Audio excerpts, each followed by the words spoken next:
Hello दोस्तों, नमस्कार। आप सभी का हमारे चैनल पर स्वागत है। आज मैं बहुत ही प्यारा सा तेल पूजन गीत लेकर आई हूँ। अच्छा लगेगा तो लाइक, शेयर, कमेंट और सब्सक्राइब जरूर करिएगा। ऐसा सुंदर फुलवरिया मुरारी मोरे दिल में, मुरारी मोरे दिल में बसे हैं। ऐसा सुंदर फुलवरिया मुरारी मोरे दिल में, मुरारी मोरे दिल में बसे हैं। बागों में खोजली, बगीचा में खोजली, बागों में खोजली, बगीचा में खोजली, खोजली घनी फुलवरिया मुरारी मोरे दिल में, मुरारी मोरे दिल में बसे हैं।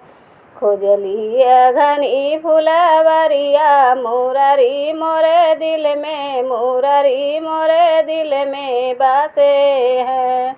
ऐसा घनी फुलवरिया मुरारी मोरे दिल में, मुरारी मोरे दिल में बसे हैं। तालों में खोजली, तलैया में खोजली, तालों में खोजली, तलैया में खोजली, खोज अली जमुना किनारे मुरारी मोरे दिल में, मुरारी मोरे दिल में बसे हैं। खोज अली जमुना किनारे मुरारी मोरे दिल में, मुरारी मोरे दिल में बसे हैं। ऐसा सुंदर फुलवरिया मुरारी मोरे दिल में, मुरारी मोरे दिल में बसे हैं। ऐसा सुंदर फुलवरिया मुरारी मोरे दिल में, मुरारी मोरे दिल में बसे हैं।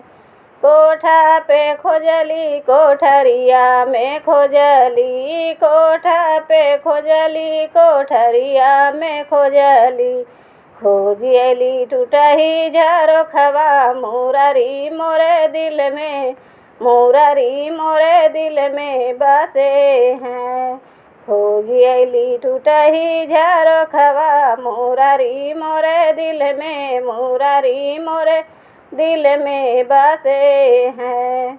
ऐसा सुंदर फुलवरिया मुरारी मोरे दिल में, मुरारी मोरे दिल में बसे हैं। ऐसा सुंदर फुलवरिया मुरारी मोरे दिल में, मुरारी मोरे दिल में बसे हैं।